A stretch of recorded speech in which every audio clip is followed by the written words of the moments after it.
¿Cómo están? Bienvenidos. Aquí comienza Agenda Económica edición PM.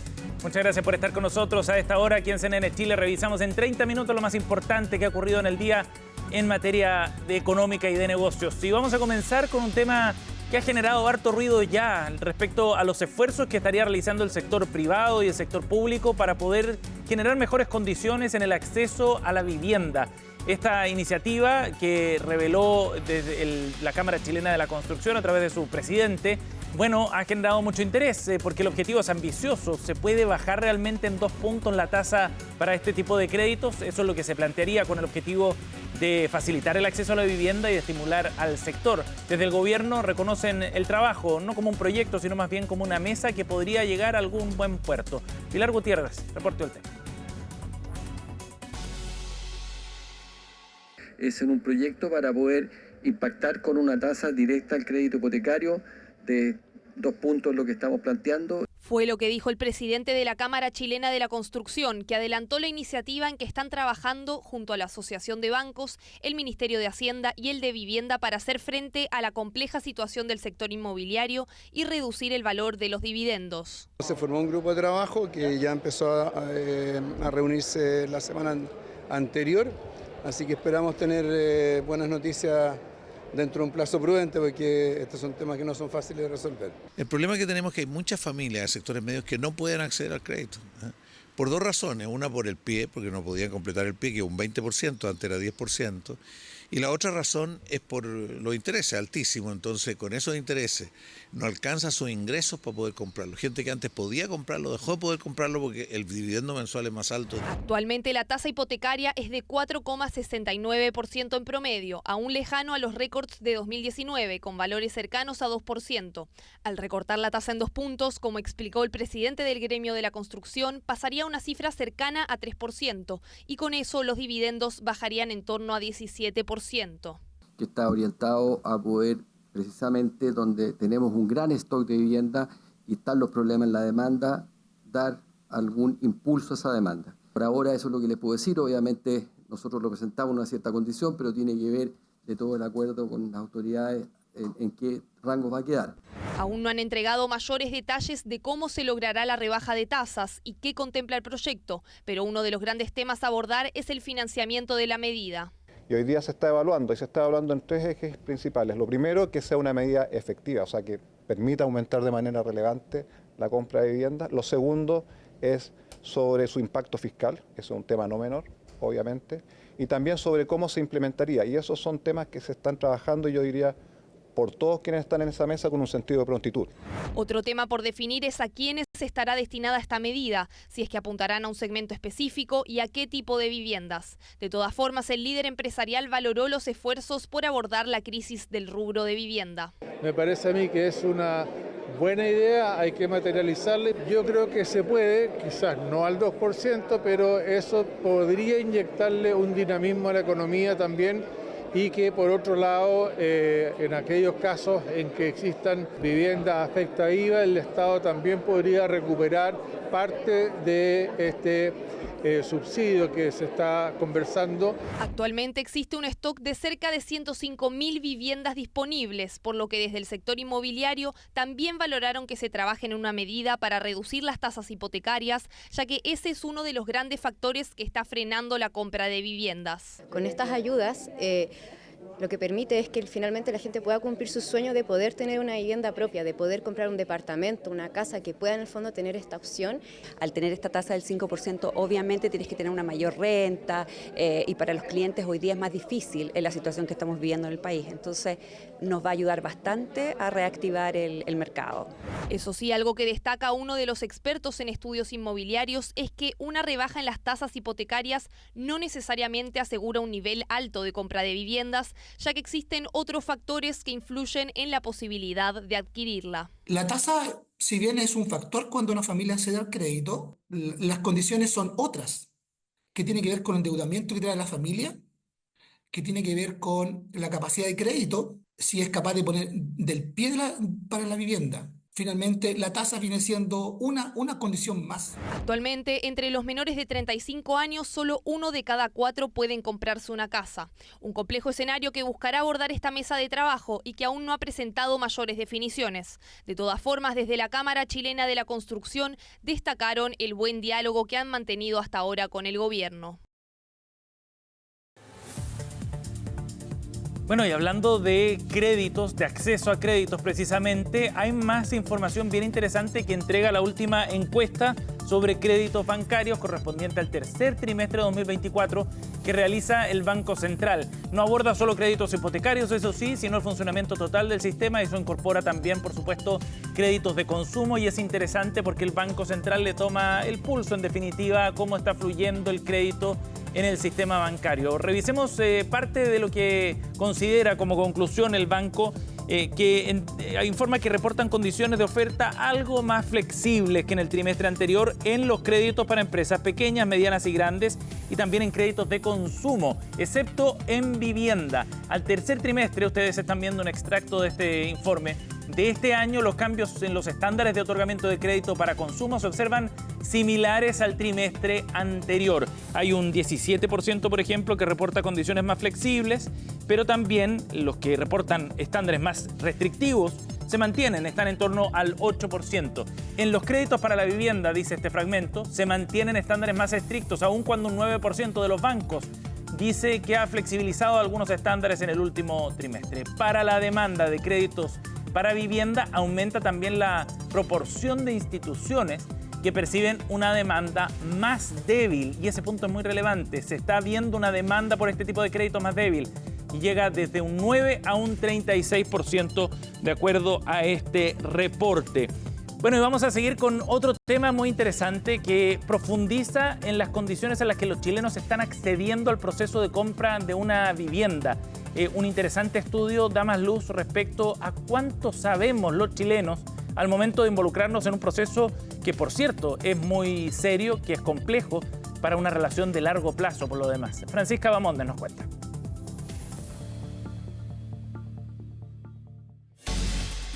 Claro, es una situación que da cuenta de la preocupación también que existe en el sector en relación a esta falta de conocimiento por parte de las personas que ya iniciaron un proceso de compra de una vivienda, pero que lo hicieron sin tener quizás los conocimientos adecuados o los conocimientos mínimos quizás para embarcarse en esta responsabilidad que es bastante grande, es un compromiso a largo plazo, estamos hablando de montos importantes de dinero, así que vamos a pasar a revisar parte de algunas de los datos que nos deja esta encuesta.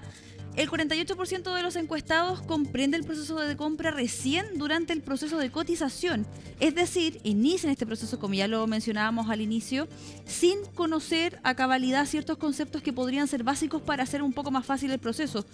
26% de los encuestados, por otra parte, de los encuestados que busca comprar una propiedad, señaló que aún no comprende las fases de compra, mientras que el 57% calificó su nivel de educación financiera general como baja o media baja, lo cual indica que muchos potenciales compradores no están preparados precisamente para poder iniciar este tipo de procesos.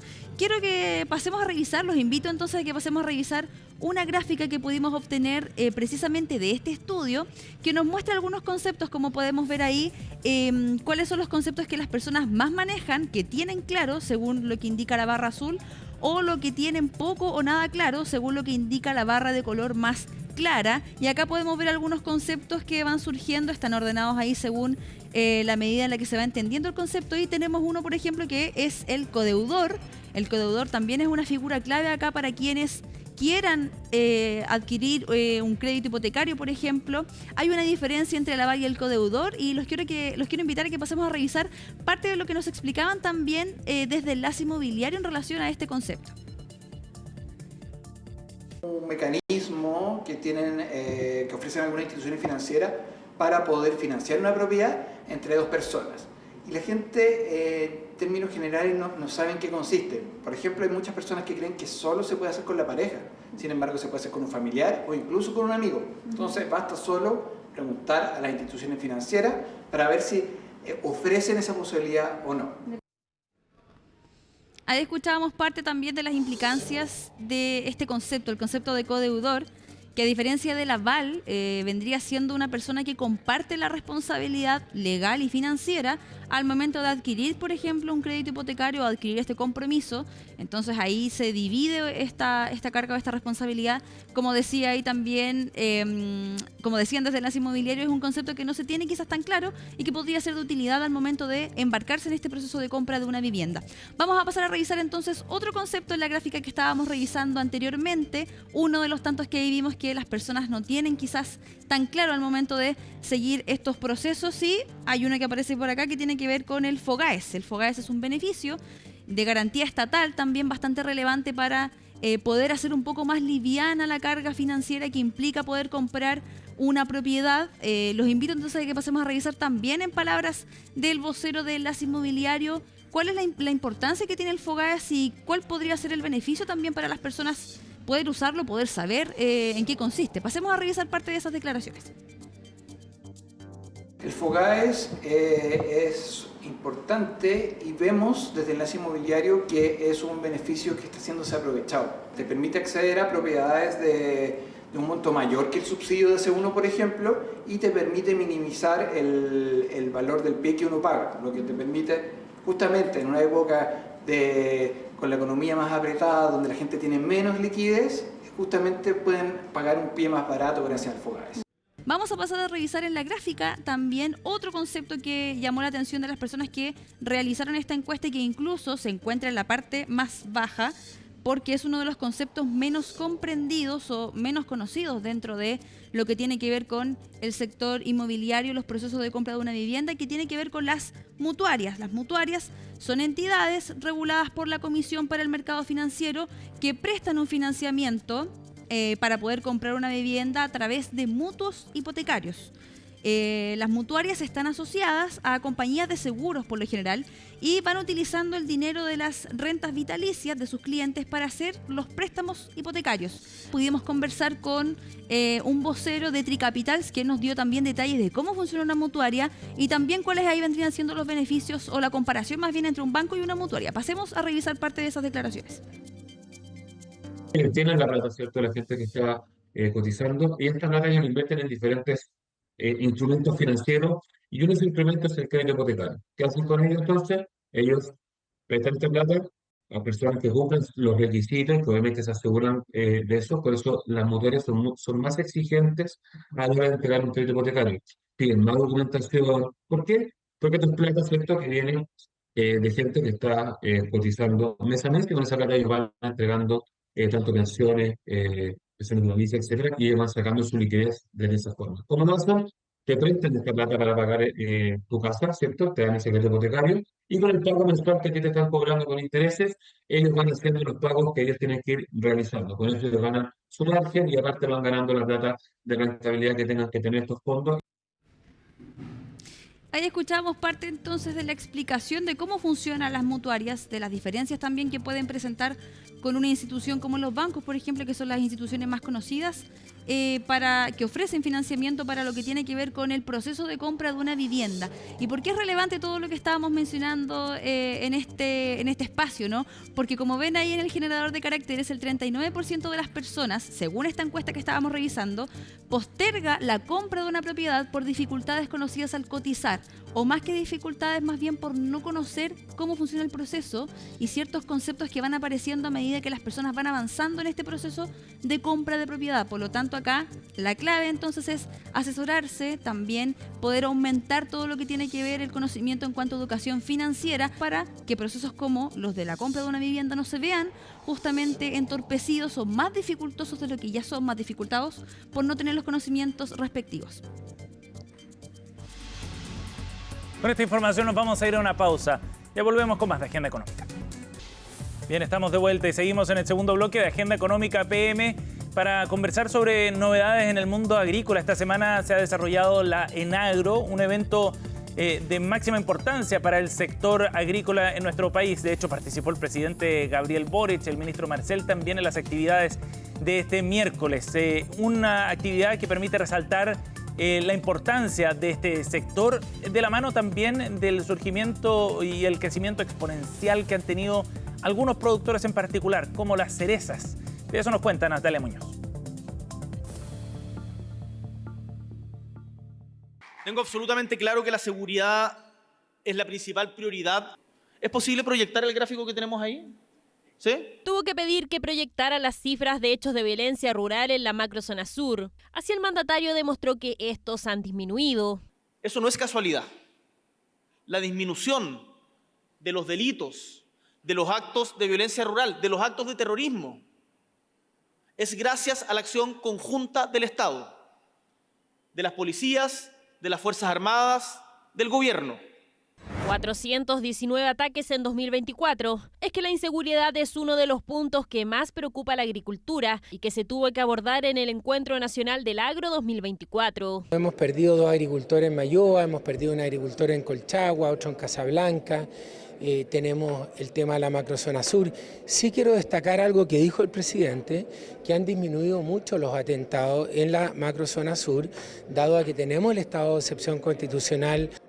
Mucha vigilancia y eso va a tener resultados y tanto, insisto, va una ley contra el ingreso ilegal de productos y también respecto a robo en lugares rurales mucho más estricta.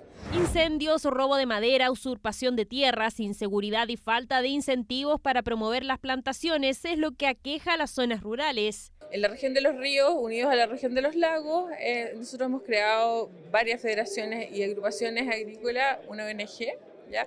Para poder resguardarnos y poder tener un camino para poder abordar el tema de la seguridad. Básicamente han habido tomas de predios agrícolas por parte de comunidades. La zona de la Araucanía está bastante afectada, pero es increíblemente también la zona de Magallanes ha pasado a tener un aumento importante, ya que bueno, el ovino, las ovejas son más fáciles también de hacer abejeato, que son bandas organizadas. Estas no son cosas que aparezcan así de la noche a la mañana, alguien queda pasando, ve unos animales y se entusiasmó, ¿no? Además, desde el gremio realizaron un llamado urgente a ordenar el ingreso y permanencia de migrantes, ya que la situación actual genera informalidad laboral afectando negativamente a los trabajadores. Que él tiene razón y efectivamente han disminuido los ataques violentos y eso lo reconocemos y en la misma zona macro sur se reconoce.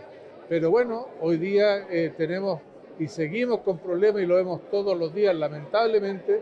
La agricultura integrada representa el 11% del PIB y es el segundo mayor exportador después de la minería. Aporte en el crecimiento, por lo que el mandatario volvió a realizar una crítica a los economistas y a distintos sectores políticos por no reconocer avances del gobierno en materia económica, llamando a tener una mayor confianza en el país. Vamos a crecer significativamente más de lo que se había proyectado por parte de destacados economistas y los diarios afines. Se equivocaron, por supuesto no reconocen que se equivocaron, no importa, no se trata de eso. Pero noten que podemos superar los pronósticos agoreros. Esta semana SIP mejoró la perspectiva de negativa a estable de la clasificación de riesgo de Chile. La agricultura también tiene buenas noticias. Se proyecta un récord en exportaciones de cerezas chilenas, aumentando casi 60% respecto a la temporada pasada. Sector que entrega 1 millón de empleos de forma directa e indirecta y que trae nuevas contrataciones a esta época de cosecha. Ya está todo preparado, ya está todo listo para comenzar la temporada de exportación de cerezas, que este año marcará un récord de un aumento del 59% en sus exportaciones. Y estos van a ir al principal país exportador que tiene Chile, que es China. Justamente para conversar más de esto, estamos en la región de O'Higgins y estamos con Claudia Soler. Ella es directora ejecutiva del Comité de Cerezas de Frutas de Chile. ¿Cómo estás, Claudia? Bien, muy bien. Claudia, está todo listo, todo preparado. Estamos ahora aquí en el Fundo Santa Teresa, en la región de O'Higgins. ¿Cuánto falta? Porque vemos las flores. ¿Cuánto falta para que comiencen a florecer y ya den la fruta que es la cereza chilena y puedan irse los diferentes barcos a China? Mira, todavía estamos en el periodo de floración. Ahora, claramente, este periodo en el fondo va avanzando de norte a sur, en el fondo. Entonces, todavía queda un tiempo para que después los frutos cuajen, aparezcan las cerezas y luego estén listas para cosecharse. Normalmente empezamos el proceso de exportación con envíos aéreos a fines de octubre y ya alrededor de mediados de noviembre es cuando ya se empiezan los envíos marítimos. Esperamos que el primer barco llegue a China alrededor del 12 de diciembre más o menos. Perfecto.